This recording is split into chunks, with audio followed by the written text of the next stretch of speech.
성도 여러분 안녕하십니까? 세 번째 영상으로 드리는 안식일 시간입니다.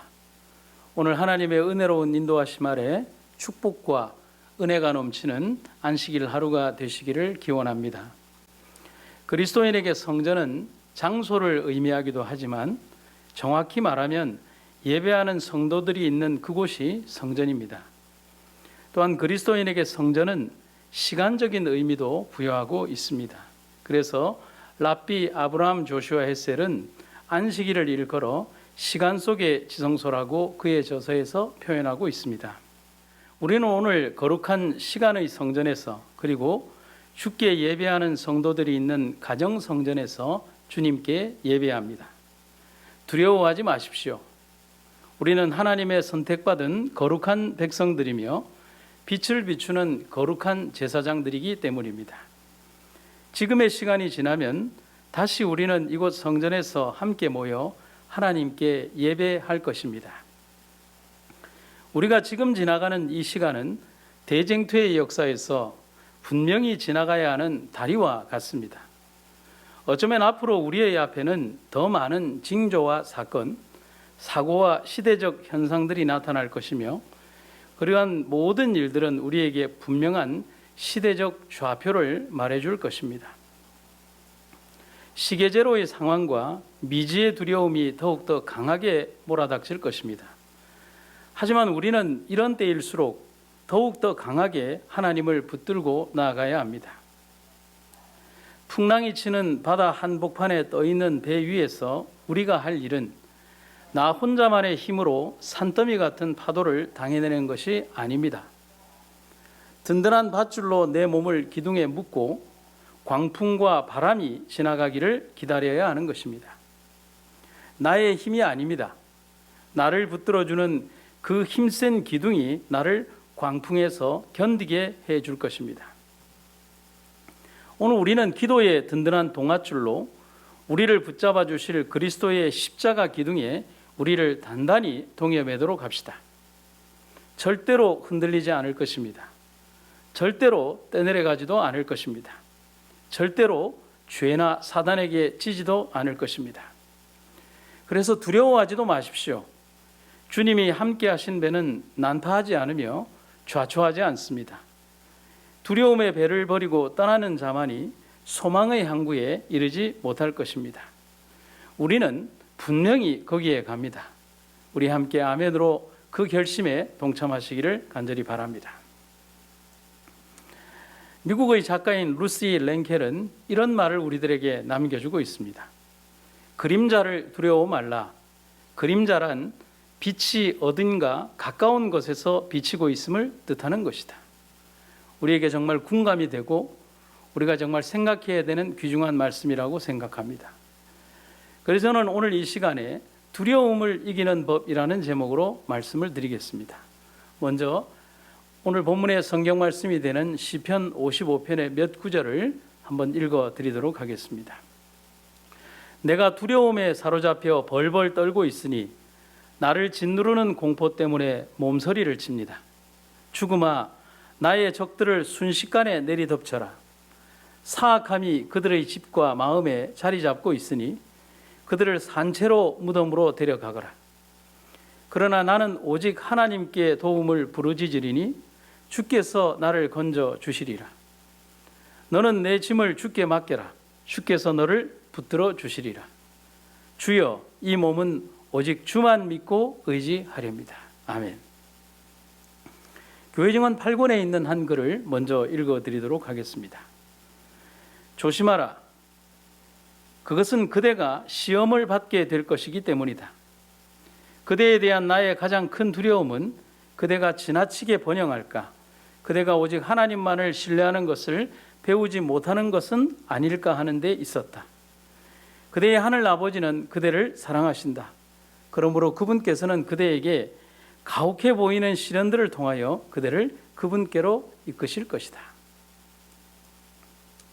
파란만장한 삶을 살았던 다윗의 생애는 많은 성공도 있었지만 배신과 폐륜, 도망과 굴욕이 그의 삶을 참 많이도 장식하고 있습니다. 특히 시편 55편에서는 그의 아들의 폐륜적인 배반과 그가 절대적으로 신뢰하는 모사 아이도벨의 배신으로 인한 고통과 그로 인한 그의 극심한 공포심을 기록해 주고 있습니다. 하지만 시편 55편은 다윗의 두려움과 그로 인한 실패만을 기록한 장이 아닙니다. 그가 어떻게 그를 짓누르는 죽음의 공포를 이겼는지를 알려주고 있는 장이 시편 55편입니다. 우리도 그런 삶 속에 내몰릴 순간이 올 것입니다. 아니, 그런 시간을 우리가 지금 보내고 있는지도 모르겠습니다. 하지만 우리에게 시편 55편의 기록이 있는 것은 우리 역시 우리를 둘러싼 그 두려움과 공포를 이길 수 있음을 알려주기 위함인 것입니다. 오늘 우리의 하루가 거대한 광풍을 지나 샬롬이 되기를 간절히 원합니다. 오늘 이 시간 여러분과 제가 말씀 속으로 들어가는 귀한 시간이 되기를 간절히 바랍니다. 첫 번째, 우리가 두려움을 이기는 가장 첫 번째 방법은 시편 55편 16절에 있는 말씀처럼 오직 하나님께 도움을 부르짖으라는 것입니다. 지금 당면한 다윗의 두려움과 심리적 고통을 잘 묘사해 주는 부분이 시편 55편 2절부터 5절에 잘 기록이 되어 있습니다. 슬픔, 탄식, 분노가 그에게 있고 그로 인한 치명적 죽음의 공포를 그는 호소하고 있습니다. 성경에 있는 표현을 한번 보도록 하겠습니다. 내 마음이 번민에 휩싸여 괴로워 죽을 지경이고 죽음의 공포가 나의 온 몸을 짓누릅니다. 내가 두려움에 사로잡혀 벌벌 떨고 있으니 나를 짓누르는 공포 때문에 몸서리를 칩니다. 1세기 로마의 정치인인 플리니우스는 이런 말을 해주고 있습니다. 고통에는 한계가 있으나 공포에는 한계가 없다. 죽음 자체보다도 죽음에까지 이르는 공포심이 사람에게 더 큰 고통을 가져다 주고 있는 것입니다. 다윗은 죽음보다도 더 큰 공포와 두려움에 휩싸여 있는 그의 치명적인 아픔에 놓여 있는 것입니다. 15세기 스페인의 왕 가운데 페르디난드 5세라는 왕이 있었습니다. 어느 날 점장이가 그 왕에게 말을 하기를 왕께서는 절대로 마드리갈이라고 하는 곳에는 가지를 마십시오. 그 마드리갈에서 왕은 장차 죽을 것이기 때문입니다. 라고 말을 했습니다. 그런데 마드리갈에는 왕의 별장이 있었습니다. 하지만 왕은 무서워서 그렇게 좋은 궁전을 지어놓고도 21년 동안 한 번도 그곳에 가지를 않았습니다. 그러다가 한 번은 지방을 순회하다가 고된 일정에 왕은 병이 나고 어떤 조그만 촌락에서 하룻밤을 보내게 되었습니다. 열에 들뜬 왕이 시종에게 여기가 어느 지방이냐고 물어봤습니다. 그때 옆에 있던 시종이 왕이시여 이곳은 마드갈레입니다 라고 대답을 했습니다. 아주 비슷한 지명일 뿐이었지만 평생을 도망 다닌 왕은 공포심 때문에 그곳이 그곳이라고 생각을 했습니다. 그리고 그 말을 들은 왕은 점점 쇠약해지고 정말 며칠 안 되어서 죽게 됩니다. 병이 죽인 것이 아닙니다. 왕을 죽인 것은 공포심이었습니다. 두려움과 공포는 이토록 무서운 결과를 가져오는 것입니다. 그래서 서양의 격언에는 이런 말이 있습니다. 공포감은 이 세상의 어떠한 것보다도 수많은 사람들을 패배로 몰아놓았다. 다윗은 지금 이런 공포에 떨고 있는 것입니다. 두려움에 사로잡혀 벌벌 떨고 짓누르는 공포에 몸서리 친다고 했습니다. 두려움과 공포는 이렇듯 우리 내면의 모든 의지의 주도권을 앗아가 버리는 치명적인 결과를 가지고 있습니다. 다윗을 포함한 모든 사람들이 그 두려움과 자신을 둘러싼 환경에 지배당한다면 절대로 빠져나올 수 없습니다. 그때 다윗은 분명한 한 가지의 사실, 그리고 진실, 그의 평생에 경험했던 오직 한 가지의 진실에 이르게 됩니다. 하나님만이 내 편이시다는 삶의 진실된 경험을 잊지 않고 다윗은 기억해내는 것입니다. 그리고 그는 두 손을 모아서 좌우와 사방에 놓인 모든 불리하고 두려운 사실적 환경으로부터 눈을 돌려 영원하신 하나님만을 바라보는 것입니다. 그리고 다윗은 이렇게 기도합니다. 나는 하나님께 부르짖으리니 여호와께서 나를 구원하시리로다. 함께 아멘으로 영광 돌리기를 간절히 바랍니다. 아멘. 다윗은 이 구절에서 우리 삶의 모든 문제에 대한 완벽한 정답을 말해주고 있습니다. 어떤 다른 답이 존재하지 않습니다. 그는 다른 많은 인간적인 생각과 두려움을 이기는 방법들을 아마도 생각했을 것입니다. 하지만 그것이 결코 답이 되지 않음을 바로 깨닫고 회개한 것입니다. 간단했습니다. 그저 잠시 지나온 삶의 궤적에서 하나님이 자기를 어떻게 인도하셨는지를 기억만 하면 되는 것입니다. 그리고 그런 기도를 드리는 순간 그는 모든 공포로부터 자유해졌고 이길 수 있게 되었습니다. 우리도 분명히 이 위기의 순간에 분명히 해야 할 일이 있습니다. 오직 하나님께 부르짖는 것입니다. 그리고 잊지 않는 것입니다. 우리 삶의 모든 것을 승리로 바꾸실 유일한 분이 하나님이심을 말입니다. 엘렌 화이트 여사의 자서전 196페이지에 있는 글을 함께 보도록 하겠습니다. 우리는 주님께서 우리를 인도해 오신 길과 우리의 과거 역사를 통하여 주신 그분의 가르침을 잊어버리는 것 외에는 미래를 위하여 두려워할 것이 전혀 없다. 두 번째, 우리가 두려움을 이기는 가장 중요한 방법은 우리의 짐을 여호와께 맡기는 것입니다. 다윗은 55편을 마무리하면서 믿음의 승리에 대한 완결 조건을 그렇게 말하고 있습니다. 맡기라. 그리고 이어지는 결과론적인 대답에서 다윗은 그러면이라는 부사로 연결해 주고 있습니다. 맡기라. 그러면. 그는 우리에게 맡기면 된다고 합니다. 그렇다면 맡긴다는 것의 참 의미는 무엇일까를 한번 생각해 봅니다. 첫 번째는 맡긴다는 것은 맡긴 후에 두려워하거나 염려하지 않아도 된다는 것을 의미합니다. 예수님은 당신의 공생의 사역에서 우리 삶 속에 존재하는 고민과 아픔, 고통과 두려움 모든 것을 짐이라고 표현하셨습니다. 그리고 이렇게 말씀하셨습니다. 수고하고 무거운 짐진 자들아 다 내게로 오라. 내가 너희를 쉬게 하리라. 만약 염려와 걱정이 앞선다면 우리는 어떻게 맡길 수가 있겠습니까? 해결해 주지도 못할 그런 존재에게 내 가슴 속에 있는 깊은 응어리들을 털어놓아 본들 무엇으로 위로받고 해결이 되겠습니까? 하지만 그 대상이 예수님일 때 우리는 결코 염려할 필요가 없는 것입니다. 아무것도 염려하지 말고 다만 모든 일에 기도와 간구로 너희 구할 것을 감사함으로 하나님께 아뢰라. 맡긴다는 것은 맡긴 후에 더 이상 그 문제로 인해 내가 염려하고 고민하지 않아도 된다는 것을 의미합니다. 오늘 우리의 삶을 그렇게 예수님에게 맡기도록 합시다. 세상 모든 사람들이 그분에게 다 맡긴다고 해도 그분의 십자가는 그것을 다 짊어지실 수 있습니다. 그분은 또한 그러시기를 간절히 원하고 계십니다. 두 번째는 맡긴다는 것은 신뢰하고 믿는다는 것을 말합니다. 여호사밧 왕 때의 일입니다. 모압과 암몬과 마온의 연합군이 이스라엘을 침공했습니다. 이 싸움에 대해서 여호사밧은 역대하 20장에서 이렇게 고백을 합니다. 하나님이여, 우리를 치러 오는 이 큰 무리를 우리가 대적할 능력이 없고 어떻게 할 줄도 알지 못하옵고 오직 주만 바라보나이다. 이 전쟁은 그들이 감당할 수 있는 일이 아니라는 것입니다. 그런데 이 전쟁은 그들의 승리로 마감됩니다. 어떻게라는 질문에 대해 역대하 20장 20절에서 그 대답을 우리는 알 수가 있습니다.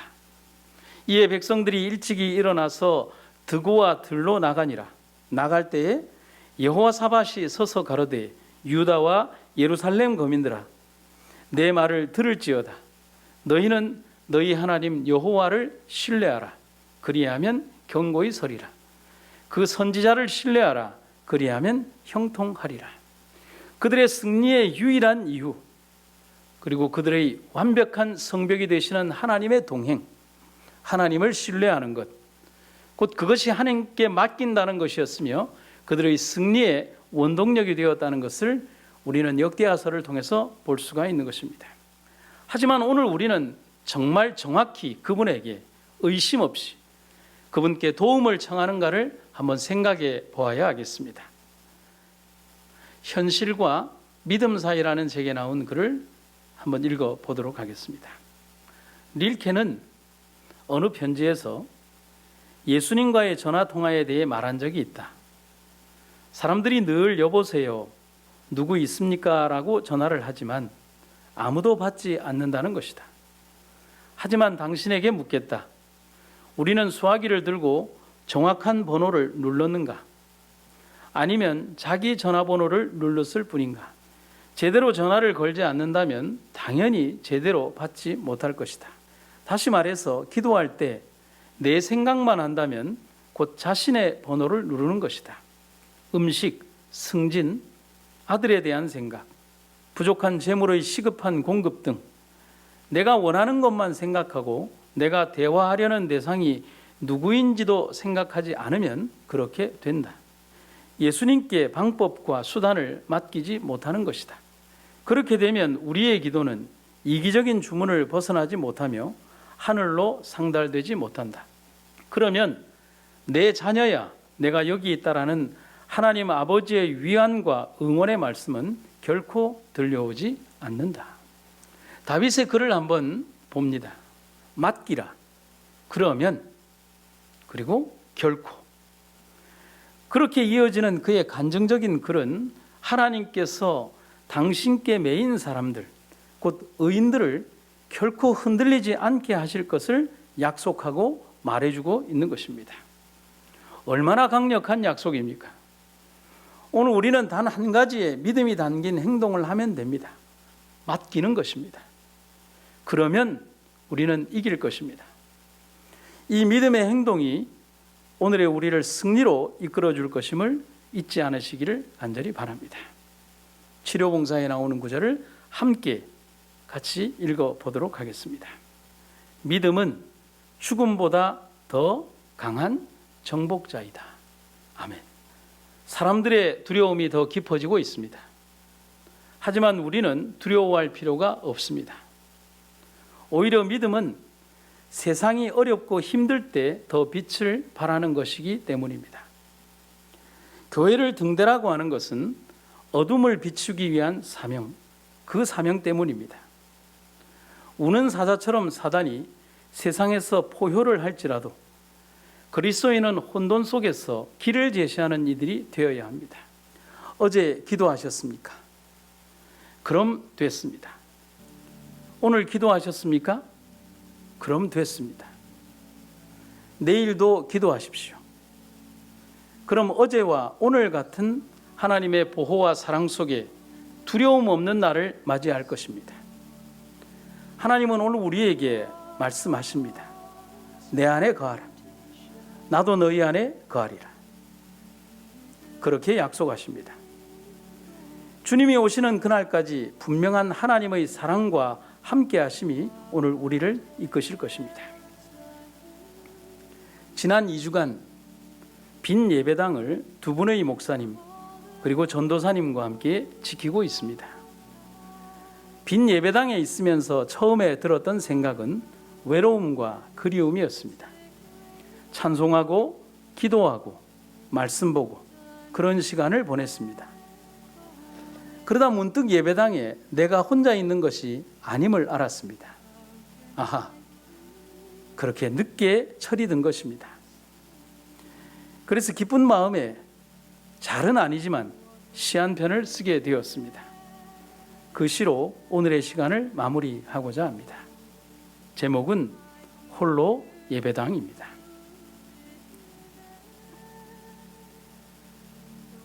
예배당엔 혼자 있어도 외롭지 않습니다. 아니, 더 좋습니다. 언제나 항상 계신 예수님을 나만 느낄 수 있기 때문입니다. 오늘도 그렇게 텅 빈 예배당에 앉아서 이러쿵 저러쿵 시간을 보냅니다. 그러다 나마저 집으로 가면 그분은 예배당 의자 하나마다 앉으시며 여긴 누구 자리, 여긴 누구 자리 하시면서 우리와 나를 떠올리시겠지요. 그분의 기도가 연기처럼 피어오르면 하늘까지 닿은 그분의 탄원과 기도 속에 내 눈물, 내 근심, 내 아픔, 내 외로움, 그리고 기쁨까지 담아 하늘로 보내시겠지요. 그리고 나와 우리가 젖은 눈으로 기도했던 그 자리에 당신 무릎의 체온으로 다시 그 자리를 찾을 나를 위해 데워 놓으시겠지요. 빈 예배당 문을 열고 들어가면서도 내가 혼자가 아님을 벅차게 느끼는 것은 밤새도록 나를 기다리시며 내 이름을 부르시는 그분의 기다림이 있기 때문입니다. 아, 예수님, 당신의 다음이 없는 기도와 사랑이 오늘도 나에게 삶의 이유를 알게 합니다. 오늘도 빈 예배당 한 귀퉁이 내가 참 좋아하는 자리에 앉습니다. 그리고 기도를 하지요. 기도하다 지치면 예수님처럼 그렇게 놀아봅니다. 여긴 누구 집사님 자리, 여긴 누구 장로님 자리, 여긴 누구 자리, 자리마다 새겨진 당신의 이름들 잊지 않고 기도합니다. 예수님처럼 그렇게. 우리의 빈 공간을 그득히 채우시는 분이 지금 이 성전에 계십니다. 그리고 그분은 우리를 위해 한순간도 쉬지 않으시며 기도하고 계십니다. 그런데 왜 우리가 두려워해야 합니까? 우리네 삶은 살아도 주님 것이고 죽어도 주님 것인데 말입니다. 우리에게 조금 더 허락된 삶의 시간들을 이 땅에서 보내면서 더 행복하고 더 아름답고 더 감격적인 삶의 하루하루가 되기를 기도합시다. 다윗의 기도가 떠오릅니다. 주여, 이 몸은 오직 주만 믿고 의지하렵니다. 우리도 그렇습니다. 이 몸은 오직 주님만 믿습니다. 그리고 주님만 의지합니다. 아멘.